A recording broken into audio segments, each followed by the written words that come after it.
nagrepresenta ng kalayaan natin.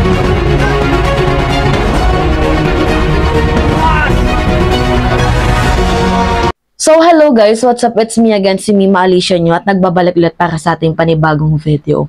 So naloka ako sa mga nakita ko dahil may mga nagsisend sa akin ng video and out of curiosity, nag-search ako dito kay Utol Kong Hudlom, kay Robin Padilla, yung mga noon-noon niya pang video ukol dito sa usaping West Philippine Sea. At aking ikinagulat guys, may video ko, papakita ko sa inyo mamaya.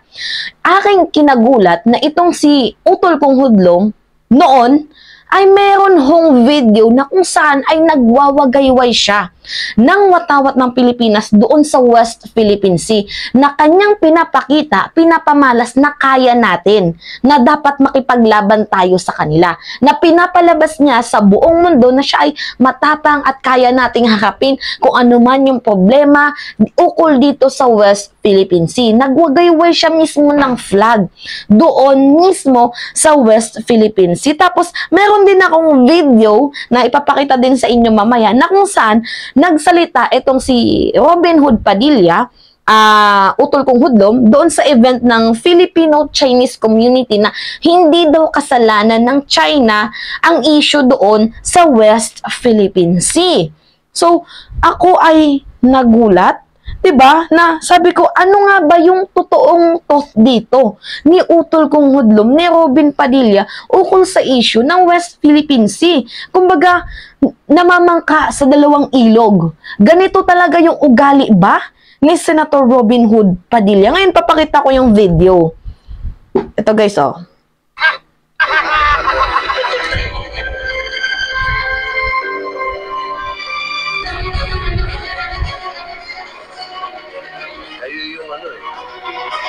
Nagrepresenta ng kalayaan natin. Ito nyo? Diba? Nagwagayway ng flag.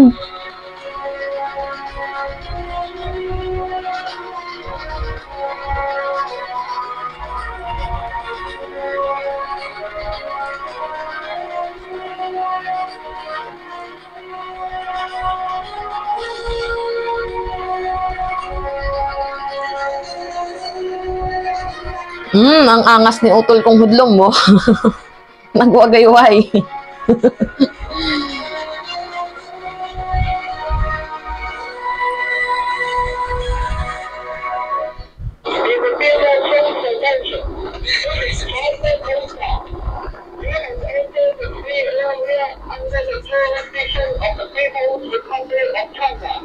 Naninindap sa sarili nating lugar, doon sa pinuntahan natin sa Pag-asa. Paglabas pa lang natin ng beer, kung ano-ano nang naririnig natin sa radyo, pinapalayas tayo na mismong sarili nating lugar yun.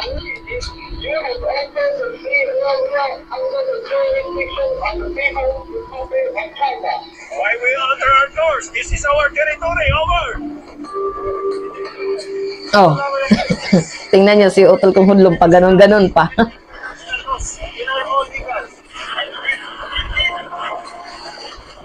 We will not leave here immediately. This is our territory. Over.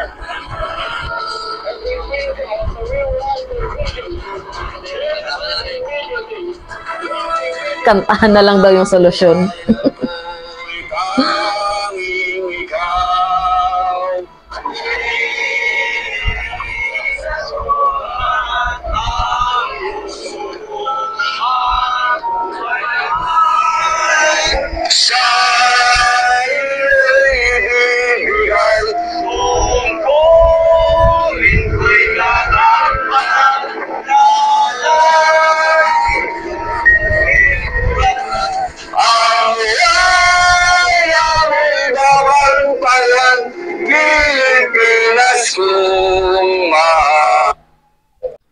Nakita nyo yung video, 'di ba? Mayroon pa siyang pawagayway effect. Kasi natatandaan ko talaga before na sinabi ni Robin Hood Padilla, ni Utol Kong Hudlom, na gagawa daw siya ng militia So, hindi ko na matandaan yung background ng militia. Pero para siyang isang private army, ganon, na tutulong dito sa pakikipaglaban sa battle ng West Philippine Sea. Gagawa siya ng private group. Group niya mismo na tutulong dito sa ating West Philippine Sea.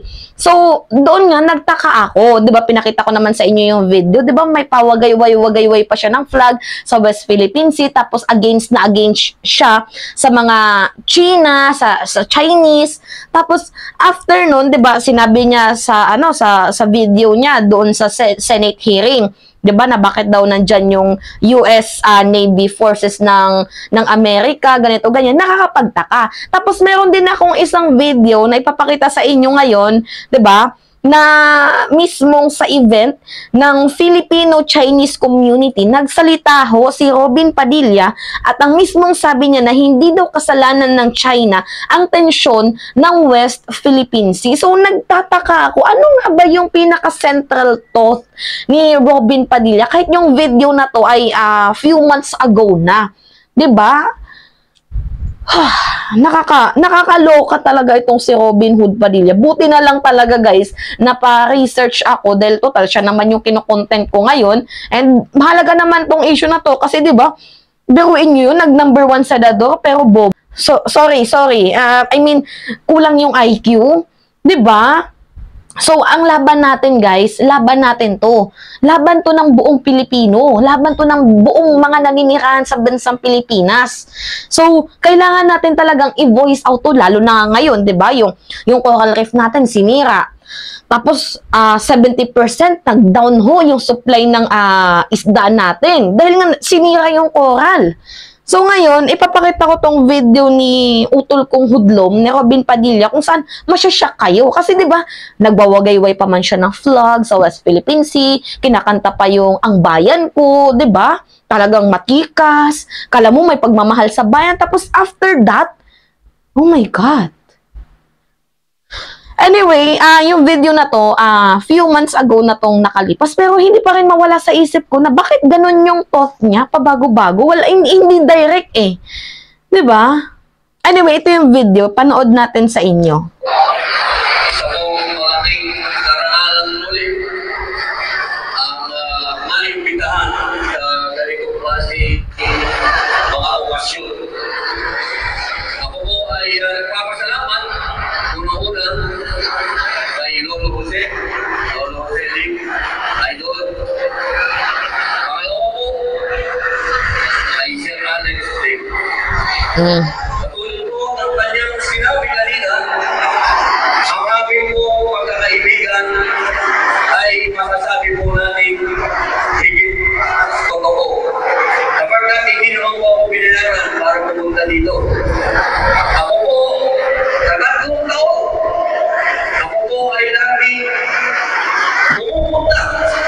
Ipinipilitan ang sarili ng mga punta sa pagdiriwang na ito ng Filipino-Chinese. Sapagkat, mga mahal kong kababayan ng Pilipino, sa bawat 65% na Pilipino, may tuko sino yan. Parang yung mga nandito, hindi nyo alam. May tuko kayong Chinoy. At kailangan maging proud kayo na kayo ay Chinoy. Sapagkat, si Jose Rizal, na ating pambansang bayani, ay isang Chinoy. Si Andres Bonifacio, di ako, hindi ko alam. May tuko Chinoy. Napakahalaga ng tukong yan sa ating kultura. Kaya ako'y buong puso nagpapasalamat sa inyo, Sir Alex, sa mga ginagawa po ninyo, magagandang halimbawa, magagandang mga handog para sa ating mga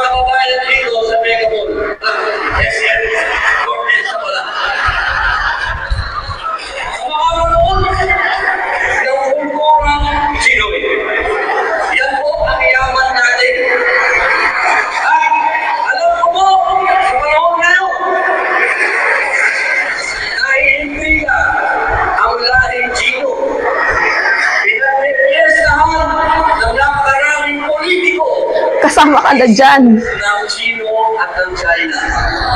Sa maliit kong mapapaliwanag, mga mahal ko kababayan, yung mga ginagawa kong mga island, doon sa Sprati, sa Starbucks, hindi po yan kasalanan ng mga Chino. Alam mo ba kung sino may kasalanan yan? Yung mga politiko po natin kapeta ng lupa para talinggo. Sila po ang mga may kasalanan yan. Kaya kung meron po dapat sisihin, hindi po ang mga Chino.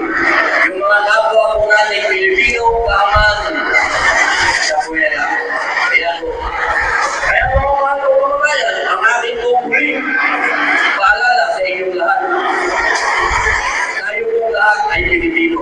Tayo pong lahat ay dapat magkaisa. Tayo pong lahat ay dapat sumuporta sa kultura ng isa't isa. Filipino-Chinese man, native Filipino ka man, Filipino-American naman, basta Filipino nga. Dapat yakapin po natin lahat ang ating mga kultura. Yun lamang po, muli, Luan Jose, maraming salamat po sa inyo. Maraming salamat po. Ay, naku. Talaga nga namang nakakaantok talaga pag si Robin Padilla ay kumakahol. So ngayon guys, ito na nga 'di ba? Ito yung question dito. Ano nga ba yung Toth? 'Di ba yung real Toth? Kung ano nga ba yung lugar niya sa issue ng West Philippine Sea. 'Di ba na pinagloloko talaga tayo nito ni Utol Kung Hudlom. Siya yung literal na politiko na butterfly. Kung saan siya pwedeng dadako, doon dadako. Kung saan hindi pwedeng dadako, doon. Diba? Kumbaga, pag nandyan siya sa poder ng mga Chinese, maki-Chinese. Pag nasa poder ng mga Pilipino, maki-Pilipino. Parang ganun eh. Parang Romeo Juliet. Diba? Talaga nga naman tong si Utol Kung Hudlom. Kayo guys, ano yung masasabi nyo dito? Ano yung central thought nyo sa pinakita kong video? Kasi bilang isang Pilipino, kasuklam-suklam yung ginagawa mo. Di ba may pakanta-kanta ka pa na, ang bayan ko'y tanging ikaw. Pati lupang hinirang, dapat hindi mo na pwedeng kantahin yan eh. Kasi doon ka din nakikisapi sa 'di ba? Sa kabilang kubon. 'Di ba nakakahiya 'yun? May pakanta-kantang effect ka pa tapos at the end of the day, yung mga kapwa Pilipino nilalaglag mo sa patibong nila.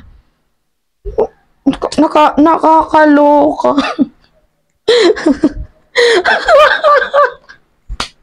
Naluluka lang ako. So, ano nga ba yung pinaka-point of view dito ni Mima? Gusto ko lamang ipakita sa inyo na itong si Utol Kung Hudlom ay hindi mapagkakatiwalaan. Walang isang salita. Walang word of honor. Diba? You can see naman sa kanyang video, mga recent video, buti na lang napa-research ako. Buti na lang may mga nag-send sa akin ito. Diba? Buti na lang tinulungan ako ng mga tao ukol dito sa ano na to, sa pag 'di ba? Paghanap ng video ni Utol Kung Hudlom. Nakakahiya. Ay nako, ikaw yung senador na literal na walang bayan. Maliit yang yagballs mo. Hanap kakampi ka lang pag may time. Sko. Anyway guys, yun lamang ho at it's me again, si Mima Alicia nyo at nagbabalik ulit para sa ating panibagong video. Biruin mo pati si Jose Rizal dinamay niya na may lahing Chinoy. Si Andres Bonifacio may lahi din daw Chinoy.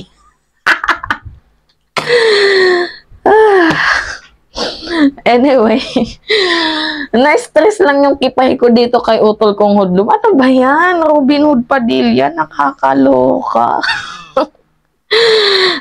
Anyway guys, kayo ano yung thought nyo dito? Yun lamang ho, goodbye.